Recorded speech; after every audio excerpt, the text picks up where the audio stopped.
Hello dear students, welcome to GDC YouTube channel. Today we discuss some more questions related to the pharmaceutical chemistry for your recent vacancy औषधि निर्माण अधिकारी. Okay, इसके important questions को हम discuss करेंगे. Questions भी होंगे हमारे और साथ में सॉल्यूशंस भी होंगे और साथ में कुछ एक्स्ट्रा पॉइंटेड भी रहेंगे जो हमारे एग्जाम के लिए इंपॉर्टेंट रहेंगे. उनको हम यहाँ पे कवर करते हैं. तो सबसे पहला बात आता है हमारा the branch of the pharmaceutical chemistry deals with the estimation of drug.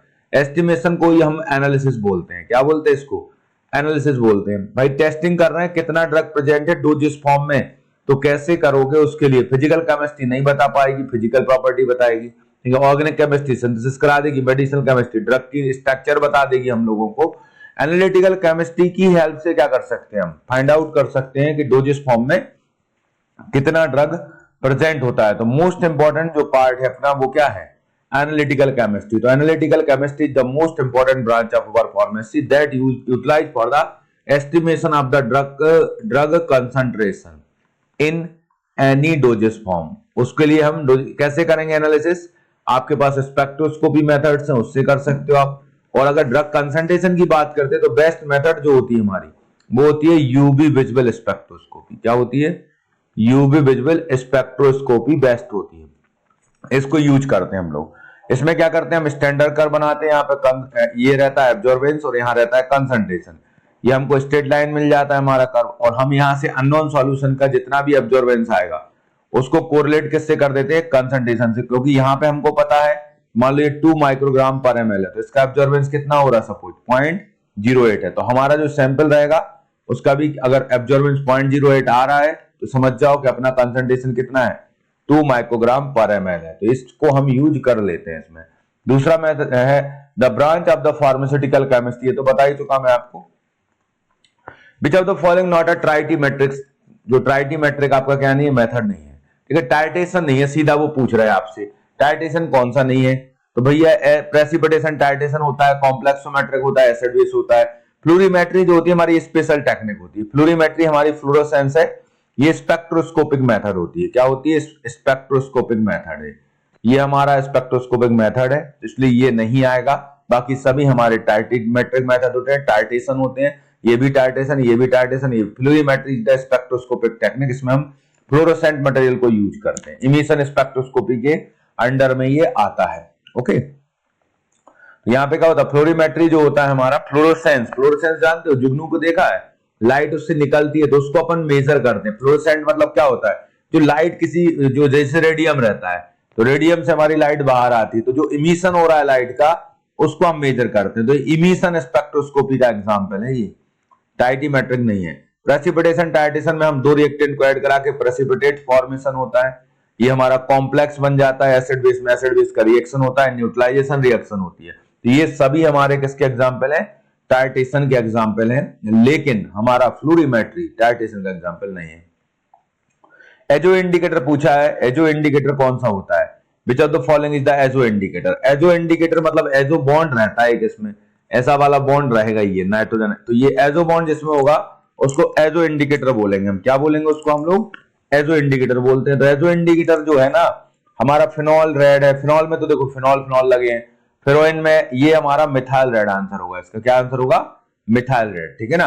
तो सम एजो कंपाउंड होते हैं जिसमें क्या होता है? डबल बॉन्ड होता है नाइट्रोजन. तो ये क्या होते हैं? उन्हीं को हम बोलते हैं एजो इंडिकेटर बोलते हैं. और जो ये होते हैं हमारे जैसे मिथाइल ऑरेंज है, मिथाइल रेड है, एसिड बेस इंडिकेटर के फॉर्म में इसको हम यूज करते हैं.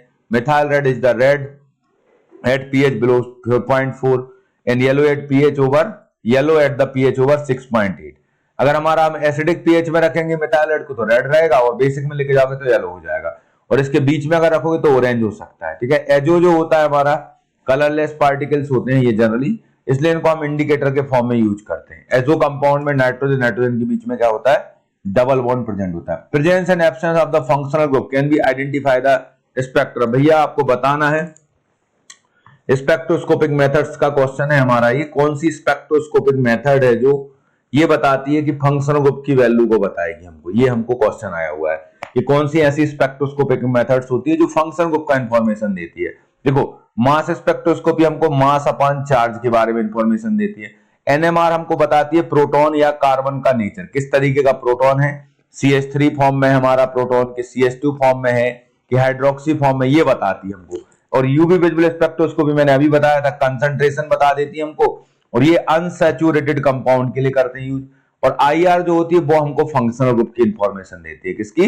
फंक्शनल ग्रुप की। तो इसका आंसर क्या होगा हमारा? डी जो है, फोर्थ का आंसर डी होगा, फंक्शनल ग्रुप के लिए IR।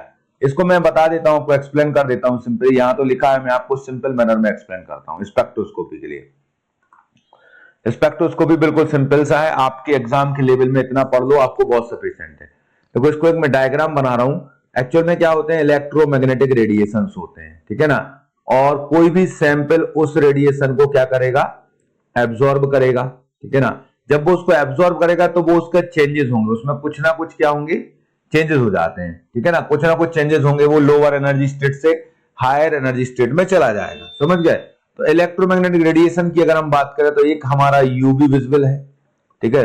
यूवी विजिबल में हमारा 200 से ले जाके 800 नैनोमीटर तक रहता है। 200 टू 400 को हम लोग क्या बोलते हैं? नैनोमीटर को यूवी बोलते हैं। और ये 400 से हमारा 800 तक जो होता है उसको विजुअल बोलते हैं, जो हमारी कलरफुल दुनिया है, ठीक है। हमारा सैंपल इसमें क्या रहता है? जनरली अनसैचुरेटेड कंपाउंड रहेंगे, मेनली क्या रहेंगे? और इनमें क्या होगा? जब ये यूवी विजिबल रेडिएशन हम इस पर अप्लाई करेंगे, किस पर? हमारे सैंपल पर, तो सैंपल में चेंजेस होगा। क्या चेंजेस होगा? ये याद कर लेना अच्छे से, इलेक्ट्रॉनिक ट्रांजिशन होगा। क्या होगा? इलेक्ट्रॉनिक ट्रांजिशन होगा, ठीक है ना। दूसरी जो मेथड है हमारी स्पेक्ट्रोस्कोपी की, IR स्पेक्ट्रोस्कोपी होती है। IR की जो मेन रेंज होती है 2.5 टू 15 माइक्रोमीटर, इस वेवलेंथ का हम इलेक्ट्रोमैग्नेटिक रेडिएशन यूज करते हैं। IR स्पेक्ट्रोस्कोपी में IR, यूवी विजिबल में यूवी विजिबल रेडिएशंस को यूज करते हैं, उसी के बेसिस पर नाम होता है। इससे हम निकालते हैं फंक्शनल ग्रुप को। क्या निकालते हैं? इससे फंक्शनल ग्रुप को। और जब ये IR रेडिएशन सैंपल पर अप्लाई करते हैं तो सैंपल में होते हैं वाइब्रेशनल चेंजेस। क्या होते हैं? सैंपल में होते हैं भाई वाइब्रेशनल चेंजेस हो जाते हैं। और जब आती है तीसरी मेथड NMR, तो इसमें हम यूज करते हैं रेडियो फ्रिक्वेंसी को। किसको? रेडियो फ्रिक्वेंसी को। और इसमें हमारा स्पिन जो रहते हैं मैग्नेटिकली जो एक्टिव कंपाउंड होते हैं, जिनकी I की वैल्यू क्या होती है? 1/2 होती है, उनको यूज करते हैं। इसमें स्पिन चेंज हो जाता है, समझ गए। और मास स्पेक्ट्रोस्कोपी जो होती है, इसमें आपका इलेक्ट्रोमैग्नेटिक रेडिएशन यूज नहीं करते। हाई एनर्जी इलेक्ट्रॉन्स रहते हैं, वो हमारे कंपाउंड को ब्रेक डाउन कर देते हैं, फ्रेगमेंट बन जाते हैं। तो उसमें M/E रेशो के according, mass upon charge ratio के अकॉर्डिंग वो सेपरेट हो जाते हैं, समझ गए। तो ये है बेसिक इसका, कि ये आगे स्पेक्ट्रोस्कोपी कभी भी पूछा जाता है। और इनको थोड़ा सा और मैं आपका समय लूंगा, देखो, क्योंकि आपके एग्जाम के लिए एनालिसिस ज्यादा डीप तो नहीं आता। हाँ, जितना मैं सरफेस लिए बता रहा हूं उतना जरूर याद रखना। देखो इसमें आपको एक चीज और मैं बता देता हूं, ये IR जैसे हमारा यूवी विजिबल है, हम समझ गए इसमें इलेक्ट्रॉनिक ट्रांजिशंस होता है। रेस कौन सा यूज होता है? UV visible rays. इसमें जब कर्व बनता है, कर्व पूछ लेते कई बार, तो इसमें जो कर्व बनता है हमारा, वो बनता है एब्जॉर्बेंस वर्सेस वेवलेंथ का कर्व बनता है, ठीक है। ये जो कर्व होता है इस तरीके से हमारा कर्व बनता है। ये पर्टिकुलर वैल्यू जिस पर सबसे ज्यादा एब्जॉर्बेंस होती है, उस वेवलेंथ की वैल्यू को हम लैम्डा मैक्स बोलते हैं। यहाँ वेवलेंथ रहता है, यहाँ एब्जॉर्बेंस रहता है। इस पॉइंट पर देखो सबसे ज्यादा है, तो उसी को जैसे Cmax रहता है ड्रग का maximum concentration at which time, जैसे maximum absorbance at which lambda max wavelength value known as the lambda max. Lambda max जो होता है हर सबस्टेंस का कैरेक्टरिस्टिक प्रॉपर्टी होती है, हम लैम्डा मैक्स के बेसिस पर कंपाउंड को आइडेंटिफिकेशन कर सकते हैं। जब ये कर्व हम बना लेते हैं तो दूसरा कर्व बनाते हैं हम एब्जॉर्बेंस वर्सेस कंसंट्रेशन का, वो कहलाता है हमारा स्टैंडर्ड कर्व।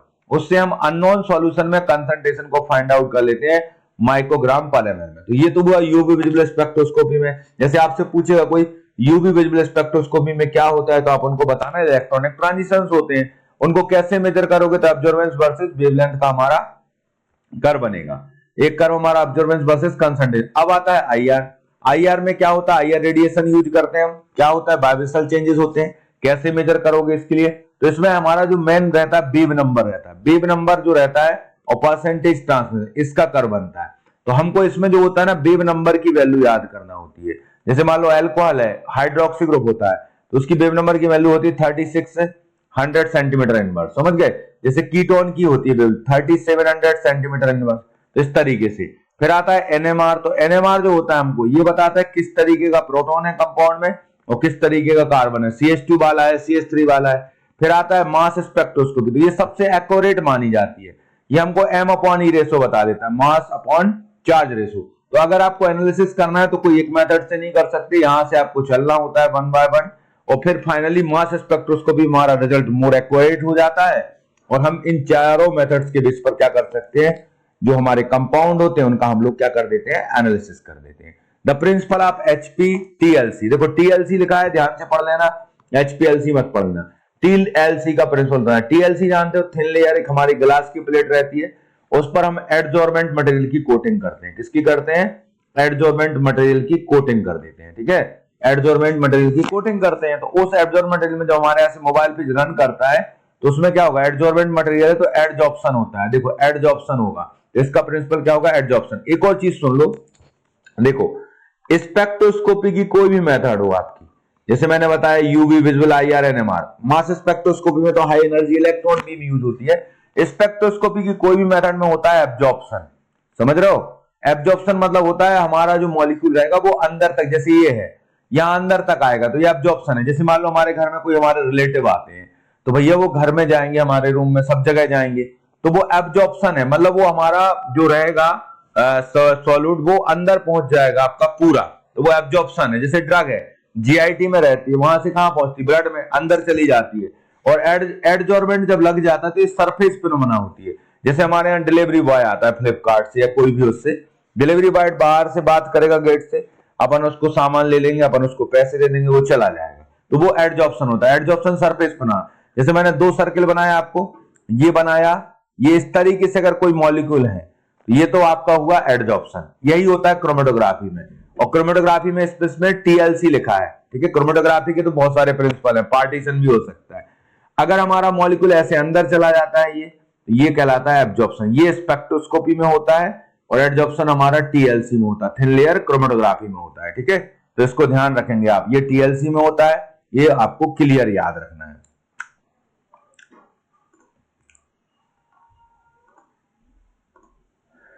नेक्स्ट क्वेश्चन है, Kjeldahl's method sampling containing nitrogen is digested. जो जिल्डेल्स मेथड होती है उसमें जो सैंपल में नाइट्रोजन होती है, नाइट्रोजन वो किसके साथ डाइजेस्ट हो जाती है, मतलब किससे रिएक्ट करती है। सीधा सीधा क्वेश्चन ये है कि वो रिएक्ट किससे करती है, तो वो हमारे कंसंट्रेटेड H2SO4 से रिएक्ट करती है। किससे रिएक्ट करती है, कंसंट्रेटेड H2SO4 से रिएक्ट करती है, ठीक है। तो ये ध्यान रखेंगे। जिल्डेल्स मेथड जो होती है 3 स्टेप मेथड होती है, ठीक है ना। इसको कहां यूज करते हैं बेटा, ध्यान रखना, ये कई बार आता है। क्वांटिफिकेशन ऑफ प्रोटीन, ठीक है, digestion, distillation and titration.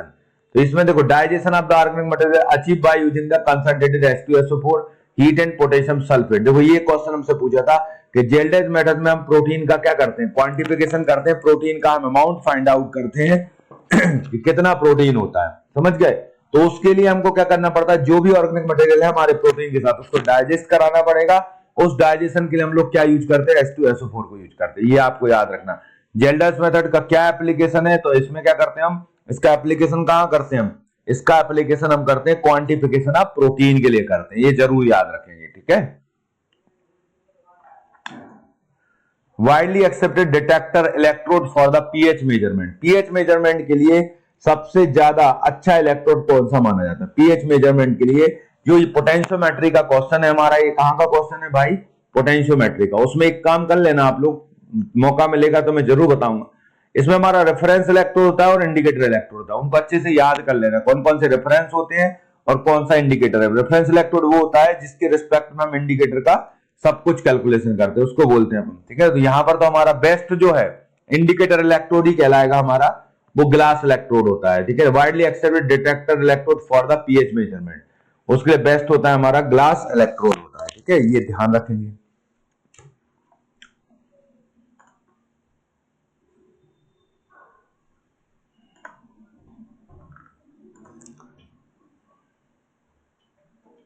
Glass electrode is type of non selective electrode made up of the, ठीक है ना, doped glass membrane that sensitive to the specific and the most common application of the non-selective glass electrode is measurement of the pH। याद रखना इस चीज को, pH के लिए मेजरमेंट के लिए क्या करना पड़ेगा, ग्लास इलेक्ट्रोड। एक गिलास है, गिलास में आप pH स्ट्रिप को ड्रिप करेंगे तो pH अपन को पता चल जाता है, तो याद कर लेना ग्लास इलेक्ट्रोड रहता है, क्या रहता है।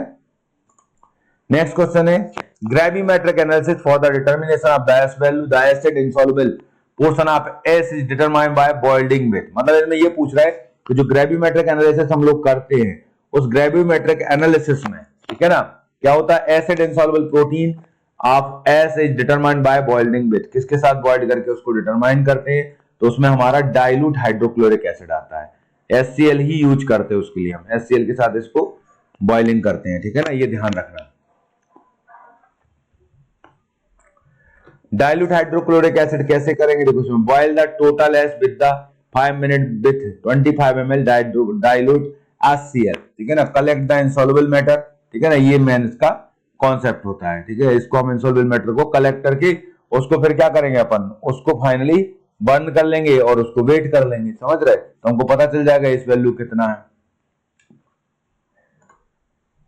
Absorption of radiation can be measured using, देखो आ गया क्वेश्चन, मैंने अभी समझाया बेटा, एब्जॉर्प्शन ऑफ रेडिएशन के लिए कौन सी मेथड लगाओगे, क्रोमेटोग्राफी, कभी मत लगाना भैया, एब्जॉर्प्शन हो रहा है तो इसमें हमारा क्या रहेगा, स्पेक्ट्रोफोटोमेट्री आएगा, देखो फ्लेम फोटोमेट्री भी है, इसमें ये इमिशन में आता है, ये बाहर निकालता है लाइट को, एब्जॉर्ब नहीं करता, इमिशन स्पेक्ट्रोस्कोपी है। वोल्टामेट्री में क्या होता है, हमारा वोल्टेज को मेजर किया जाता है। पोलरीमेट्री में प्लेन पोलराइज लाइट, जो हमारी प्लेन पोलराइज लाइट होता है उसका रोटेशन। तो हमसे तो ये पूछ रहे हैं absorption of radiation can be measured by using, हम एब्जॉर्प्शन ऑफ रेडिएशन को कैसे करते हैं मेजर, तो आपको ध्यान रखना है स्पेक्ट्रोस्कोपिक मेथड, चाहे वो हमारा IR हो, NMR हो, यूवी विजुअल हो, बस याद रखना मास स्पेक्ट्रोस्कोपी में क्या रहता है हमारा m/e रेशो हम यूज कर लेते हैं, ठीक है, उसमें एब्जॉर्प्शन नहीं होता, उसमें high energy beam electron rays होती हैं जो हमारे बड़े मॉलिक्यूल्स को फ्रेगमेंट आयन में डाटा आयन में कन्वर्ट, बड़े को छोटे छोटे दो टुकड़ों में तोड़ देना, उसी को बोलते हैं फ्रेगमेंटेशन, और डाटा आयन्स में क्या कर देते हैं, कन्वर्ट कर देते हैं, ठीक है।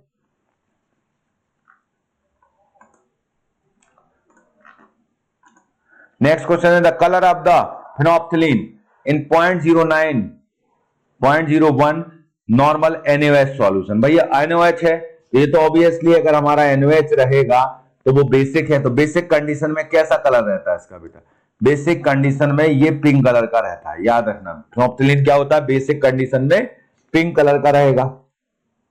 देखो normally all colours are light pass through the, ठीक है ना, phenolphthalein solution, it appears colourless but when exposed to the alkaline sodium hydroxide, ठीक है ना, ये हमारे साथ क्या हो जाता है, फिर ये पहले आपका क्या रहेगा, लाइट ब्लू रहेगा और फिर ये फाइनली क्या हो जाता है, पिंक में कन्वर्ट हो जाता है, धीरे धीरे ब्लूनेस चली जाती है और पिंक कलर रह जाता है, जैसे आपके डायग्राम में बना है, इस तरीके का कलर आ जाता है, लाइट पिंक, एकदम पिंक तो नहीं रहेगा लेकिन लाइट पिंक जरूर रहने वाला है वो। The ultraviolet region of the spectrum use in the analysis, तो देखो अभी बताया बेटा, अल्ट्रावायलेट पूछ रहे हैं ना अपन लोगों से, 200 to 400 नैनोमीटर ये हमारा यूवी होता है, विजिबल होता है 400 to 800 होता है, हमारा IR होता है 2.5 to 15 होता है, ये सब आते हैं एग्जाम में, तो यहां पे आएगा 200 to 400 नैनोमीटर, ओके। ये 200 to 750 जो अपना ऑप्शन है ये हमारा यूवी विजिबल का हो गया, पूरी रेंज हो गई, विजिबल की रेंज कितनी होती है, 400 to 800 होती है, ठीक है, तो ये पूरा हमारा यहां तक हो जाएगा, ये समझा चुका हूं क्वेश्चंस आपको। अब आता है the largest peak in the mass spectrum known as, ये अच्छे से याद कर लेना, जो सबसे इंटेंस पीक होती है, सबसे लार्जेस्ट पीक होती है, जैसे मैंने बताया मास स्पेक्ट्रम में क्या होती है, यहाँ पर relative isotopic abundance versus m/e का कर्व बनता है, इसमें एक पीक यहां आ रही, एक पीक यहां आ रही, एक पीक यहां आ रही और एक यहां आ रही, सबसे हाईएस्ट जो पीक होती है उसी पीक को हम लोग क्या बोलते हैं, उसको बोलते हैं बेस पीक बोलते हैं, क्या बोलते हैं उसको हम लोग, बेस पीक बोलते हैं। कई एग्जाम में आया हुआ क्वेश्चन है कि मास स्पेक्ट्रोस्कोपी में सबसे ज्यादा जो लार्जेस्ट पीक होती है उसको क्या बोलोगे, तो उसको बड़े भाई बोलेंगे हम लोग, बड़े भाई मतलब हमारे बेस पीक, ठीक है ना, बड़े भाई हमारा बेस है, बेस पीक बोलते हैं उसको, क्या बोलते हैं, base peak, most intense peak in the mass spectrometer, ठीक है ना, और मास स्पेक्ट्रम जो यहां पर बनाया था ये मास स्पेक्ट्रम, इसमें सबसे जो इंटेंस पीक है, जो सबसे क्लियर दिख रही है, सबसे बड़ी है, उसी को हम क्या बोलते हैं, बेस पीक बोलते हैं, आपको ध्यान रखना उसको क्या बोलते हैं, बेस पीक बोलते हैं। The electrode use in the pharmacographic analysis, जो electro use in the polarographic analysis, polarography करना हमको, पोलरोग्राफी क्या होती है पहले तो ये समझे अपन लोग, पोलरोग्राफी क्या है, इसमें हम करंट मेजर करते हैं वर्सेस वोल्टेज, क्या करते हैं, करंट को वर्सेस वोल्टेज मेजर करते हैं, करंट को हम क्या करते हैं, वर्सेस वोल्टेज मेजर करते हैं। तो इलेक्ट्रोड कौन सा यूज होता है हमारा पोलरोग्राफी में, हमसे ये क्वेश्चन पूछा गया है, तो पोलरोग्राफी में हम डिपिंग मरकरी इलेक्ट्रोड यूज करते हैं, सबसे इंपॉर्टेंट है ड्रॉपिंग मरकली इलेक्ट्रोड, डिपिंग मरकली, डीएम, ये कहलाता है शॉर्ट फॉर्म में, ड्रॉपिंग मरकरी इलेक्ट्रोड। इसमें मरकरी की ड्रॉप रहती है, वो नीचे की ओर ड्रॉप करती है, इसलिए इसका नाम पड़ गया ड्रॉपिंग मरकरी इलेक्ट्रोड, हम लोग इसमें यूज करते हैं। ठीक है, नेक्स्ट क्वेश्चन है the chromatography technique which is particularly applicable to separate the high molecular weight species is called. भाई हाई मॉलिक्यूलर वेट स्पीसीज के सेपरेशन के लिए हम कौन सी क्रोमेटोग्राफी को अप्लाई करेंगे? हम यूज करेंगे किसको करेंगे हम लोग? देखो हाई मॉलिक्यूलर वेट है, बड़े बड़े मॉलिक्यूलर वालों को रोकना है, जो हमारी किडनी करती है भाई, एल्बुमिन को रोक देती है यूरिन फिल्ट्रेशन में, हमारे आरबीसी डब्ल्यूबीसी को, तो उनका मॉलिक्यूलर वेट हाई रहता है। तो ऐसे इसमें क्या होता है, हम साइज, उनके मॉलिक्यूलर साइज के अकॉर्डिंग, तो साइज एक्सक्लूजन क्रोमेटोग्राफी कहलाती है, साइज के अकॉर्डिंग वो एक्सक्लूड कर देती है, उनको सेपरेट कर देती है, तो कहलाएगा साइज एक्सक्लूजन क्रोमेटोग्राफी, उसको हम लोग बोल देते हैं। ओके, हाइड्रोजन पेरोक्साइड ऐसे इज परफॉर्म बाय, अच्छा क्वेश्चन है, H2 का पर जो इस पे ऐसे होता है, ऐसे का मतलब समझते हो, टेस्ट ही होता है, जिसको हम स्टैंडर्ड कंडीशन में कर रहे हैं। कहां कर रहे हैं हम? स्टैंडर्ड कंडीशन में। तो देखो टेस्ट तो पूरी दुनिया लगाती है, देखो टेस्ट तो हम घर में रोज लगाते हैं भैया ऑनलाइन, लेकिन आपका फाइनल एग्जाम कौन सा कहलाता है? जब आप एग्जाम में हाल में बैठ के देते हो तो वो है। तो ऐसे ही हमारा है भाई, ऐसे का मतलब क्या होता है? टेस्टिंग, वो टेस्टिंग जो स्टैंडर्ड कंडीशन में की जाती है उसी को बोलते हैं अपन लोग ऐसे। क्या बोलते हैं उसको? हम लोग ऐसे बोलते हैं, जो स्टैंडर्ड कंडीशन में की जाएगी उसी को हम लोग बोलेंगे ऐसे है ये हमारा। ओके, तो कौन सा रहता है इसमें अपन देखें, रेडॉक्स टाइटेशन। ठीक है, हाइड्रोजन पेरोक्साइड का जो ऐसे है, अगर देखा जाए तो ऑक्सीडाइजिंग एजेंट है, तो ऑक्सीडेशन रिडक्शन टाइटेशन से करते हैं इसको, रेडॉक्स टाइटेशन से हम लोग, ठीक है ना, रेडॉक्स टाइटेशन से इसका क्या कर लेते हैं, आइडेंटिफिकेशन हम लोग कर सकते हैं। Universal indicator at pH of 7 is shown with, अगर आप यूनिवर्सल इंडिकेटर यूज कर रहे हो बेटा, तो उसमें क्या होगा हमारा, कौन सा कलर आएगा? ग्रीन कलर आता है। यूनिवर्सल इंडिकेटर है तो कलर कौन सा होगा? ग्रीन होगा, ध्यान रखेंगे। यूनिवर्सल इंडिकेटर है, कलर कौन सा होगा? ग्रीन होगा, कलर आपका क्या होगा? ग्रीन हो जाएगा। अगर अपना यूनिवर्सल इंडिकेटर है तो कलर कैसा होगा? ग्रीन होगा, ध्यान रखना है। देखो यहां बना हुआ है आपके सामने, ये इंडिकेटर दिए, देखो कलर चेंज लिखा है, देखो अगर 3pH रहेगा तो बेटा रेड रहेगा हमारा यूनिवर्सल इंडिकेटर, 5 पर ऑरेंज रहेगा, 6 पे 7 to 8.5 ग्रीन, मतलब हमारा बिल्कुल ग्रीन इसलिए दे दिया इसको ग्रीन सिग्नल कि हमारे ब्लड के पीएच के बराबर ही है। और वॉयलेट कब आ जाता है? जब पीएच हमारा 9 और 10 हो जाता है तो ब्लू वॉयलेट हो जाता है। ठीक है, तो यहाँ रेड से चलता है, 3 से 5 पे ऑरेंज हो जाता है, 6 पे येलो हो जाता है, जैसे हमारे सिग्नल है, और 7 to 8 5 क्या हो जाता है हमारा? 7 to 8 बोल सकते हो, इस टाइम ग्रीन रहता है सिग्नल अपना। तो देखो यहाँ पर क्या होता है, by mixing suitable indicator change in colour obtained होता है। ठीक है, तो यहाँ पर आपको यूनिवर्सल इंडिकेटर बोलते हैं। ठीक है ना, तो ये not use in the titration, but इनको टाइटेशन नहीं करते यूज। ठीक है, केवल इनका कलर चेंज के लिए हम लोग यूज करते हैं। जो स्ट्रिप आती है ना पीएच की, वो इसी पर बेस्ड होती है हमारी, केवल कलर चेंज को मेजर करने के लिए हम इसको यूज करते हैं। ठीक है, shift of lambda max towards the longer wavelength in UV visible spectroscopy, उसको क्या बोलेंगे? देखो यहां पर आपका है, ये समझा देते हैं आपको। ऐसा हमारा यूवी विजिबल का कर्व बनता है, अभी बताया था बेटा, एब्जॉर्बेंस रहता है, वेवलेंथ रहता है। ये जो पॉइंट रहता है, ये वाला पॉइंट, ये लैम्डा मैक्स कहलाता है, ये पर्टिकुलर पॉइंट। यहां से हम स्टार्ट हो रहे हैं 200 से 800 तक हम पहुंचते हैं। यहाँ एब्जॉर्बेंस की वैल्यू है, मान लो 0.1 है, 0.2, 0.3, 0.4, ऐसे है। तो अगर मान लो हम इसको शिफ्ट कर देते हैं टुवर्ड्स द लॉन्गर वेवलेंथ, अगर हम इसको यहां से यहां की शिफ्ट करते हैं तो फिर क्या होगा, ये जो है एब्जॉर्प्शन मैक्स जो अभी यहां थी अब यहां आ जाएगी। तो लॉन्गर वेवलेंथ की ओर शिफ्ट किया है तो उसको कौन सी शिफ्ट बोलते हैं हम? ठीक है ना, ये अपन से पूछ रहे हैं। वो लॉन्गर वेवलेंथ की ओर जा रहा है तो ब्लू शिफ्ट कहलाती है या रेड शिफ्ट कहलाती है, अपन से पूछ रहे हैं वो। ठीक है ना, तो ये देखो यहां पर जो है हाइपरक्रोमिक शिफ्ट, अगर हाइट अपनी बढ़ रही है तो हाइपर है, हाइट कम हो रही है तो आपकी क्या है, हाइपोक्रोमिक हो जाती है। बेथोक्रोमिक शिफ्ट होता है एक हमारा, और एक होता है हमारा हिप्सोक्रोमिक। हिप्सो इसमें लिखा नहीं है, हिप्सोक्रोमिक होता है, बेथोक्रोमिक और हिप्सोक्रोमिक। ठीक है ना, बेथो मतलब आपका रेड शिफ्ट है ये, इसमें वेवलेंथ हमारा बढ़ जाता है। ठीक है ना, रेड कलर की ओर जाओगे अगर अपन, ट्रेन के सिग्नल रेड क्यों होते हैं? क्योंकि उसका वेवलेंथ ज्यादा होता है। तो लॉन्गर वेवलेंथ की ओर अगर हमारा एब्जॉर्प्शन मैक्सिमा शिफ्ट हो रहा है, ये लॉन्गर वेवलेंथ की ओर अगर शिफ्ट हो रहा है, तो इसका मतलब सीधा सीधा है कि वेवलेंथ बढ़ेगा, और वेवलेंथ बढ़ेगा तो हमारे लैम्डा की वैल्यू बढ़ेगी, और जब लैम्डा की वैल्यू बढ़ेगी तो पहले मान लो हमारा 280 पे था, अब वो हमारा लैम्डा मैक्स कहां पहुंच गया, 2/380 पे पहुंच गया, तो 100 नैनोमीटर बढ़ चुका है। तो ये कौन सी शिफ्ट कहलाती है? जब बढ़ता है तो रेड शिफ्ट और जब कम होता है तो उसको ब्लू शिफ्ट बोलते हैं। लेकिन इसमें हिप्सोक्रोमिक चलता है और बैथोक्रोमिक चलता है। तो आपको याद रखना है, रेड रेड कलर का अगर बात करें, रेड शिफ्ट जो होती है हमारी क्या होती है, बैथोक्रोमिक शिफ्ट होती है, ध्यान रखना। और हिप्सोक्रोमिक क्या होती है, ब्लू। तो ये ब्लू और रेड कुछ अलग नहीं है। देखो यहां की ओर अगर चलते हैं VIG/R, तो यहां से यहां की ओर जा रहे हो तो क्या हो रहा है, वेवलेंथ बढ़ रहा है। और यहां की ओर जा रहा है तो वेवलेंथ क्या हो रहा है, डिक्रीज हो रहा है। इसका उल्टा हम एनर्जी में बोल सकते हैं, क्योंकि वेवलेंथ एनर्जी के क्या होती है, अपोजिट होती है। तो रेड जो कलर है उसमें वेवलेंथ तो हाईएस्ट होता है बट एनर्जी कम होती है। तो आप देखना टॉर्च अगर रेड कलर की चलाओगे तो ज्यादा दूर तक नहीं जा पाती वो, ठीक है। तो ये है इसमें आपका मेन कॉन्सेप्ट, ये आपको ध्यान रखना है। इस डायग्राम में देखो ये बना हुआ है डायग्राम पूरा, एब्जॉर्बेंस है, वेवलेंथ है हमारा। अगर यहां से यहां की ओर शिफ्ट करते हैं तो रेड शिफ्ट है, यहां की ओर करते हैं रेड शिफ्ट को क्या बोलते हैं हम लोग, बैथोक्रोमिक शिफ्ट बोलते हैं। और ब्लू शिफ्ट को हिप्सोक्रोमिक और हाइपरक्रोमिक होता है और हाइपोक्रोमिक। अगर हम इसकी एब्जॉर्बेंस की वैल्यू बढ़ती जाती है लेकिन हमारा वेवलेंथ इसमें कांस्टेंट रहेगा। अगर आपसे कोई पूछे हाइपरक्रोमिक शिफ्ट है और आपकी क्या है हाइपोक्रोमिक शिफ्ट है, तो वेवलेंथ में क्या चेंज होगा, तो हम बोलेंगे वेवलेंथ में चेंज नहीं होगा, वेवलेंथ कांस्टेंट रहता है। वेवलेंथ में कब चेंज होता है, जब बैथोक्रोमिक शिफ्ट हो या हमारी कौन सी शिफ्ट हो भाई, हिप्सोक्रोमिक हो, जिसको अपन ब्लू शिफ्ट बोलते हैं। ये आपको ध्यान रखना है, ठीक है। ये बहुत इंपॉर्टेंट है, यहां से क्वेश्चन आएगा आपके लिए, ये मान के चले आप, क्वेश्चन आपको जरूर बनेगा, आपके एग्जाम में क्वेश्चन पूछा जाएगा यहां से। तो इसलिए इसको लाइटली मत लेना, मैं फिर से बता रहा हूं, यहाँ पे एक बार और आपको बता देते हैं। ये सबसे इंपॉर्टेंट होता है, ठीक है ना, ये सबसे इंपॉर्टेंट पार्ट है जो आपके एग्जाम में पूछा जाएगा आप लोगों से।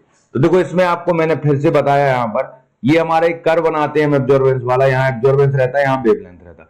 सपोज ये पहले नंबर पर हमने ऐसा कर्व बना लिया, ये जो पॉइंट है जिस पर सबसे ज्यादा एब्जॉर्बेंस की वैल्यू आ रही है, इस पॉइंट पर सबसे ज्यादा हो रहा है ना एब्जॉर्बेंस, तो उसी पॉइंट को हम लोग क्या बोलते हैं, अपना लैम्डा मैक्स बोलते हैं। क्या बोलते हैं, लैम्डा मैक्स। तो कई बार क्या होता है, कोई ग्रुप वगैरह ऐड कर दिया हमने हमारे कंपाउंड में, तो ये जो कर्व है ना हमारा इस तरीके से बन जाएगा। फिर इसका जब अगली बार बनेगा तो ये यहां आ गया, मान लो आपका इधर हो गया। तो पहले ये वैल्यू मान लो हमारी 280 नैनोमीटर पे थी, अब हमारा 380 नैनोमीटर पे लैम्डा मैक्स पहुंच चुका है।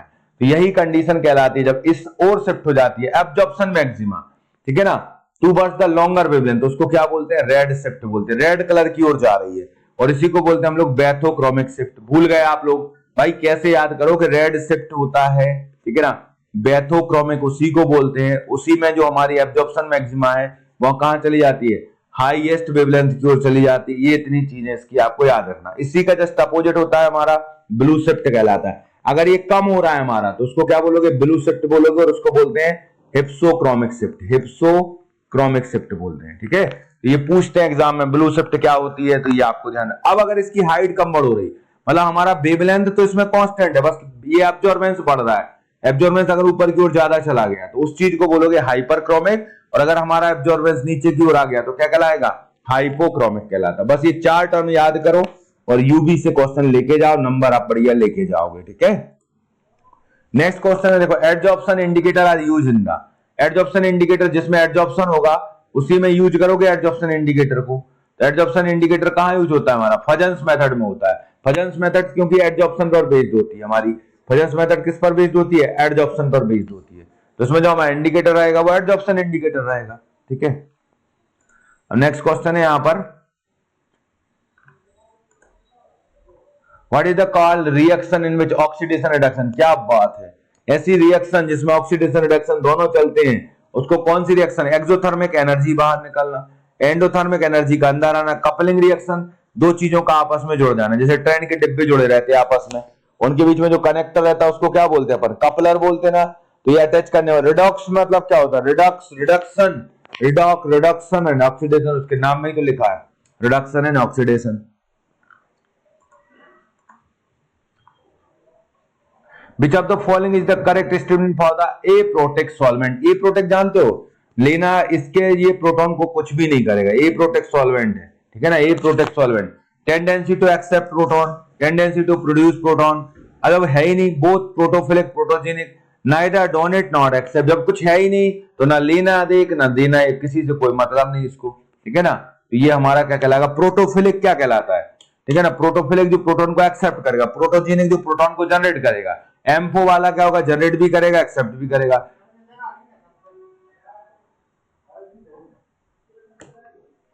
ठीक है। तो ये आपको ध्यान रखना है। ये अच्छे से समझ लेना।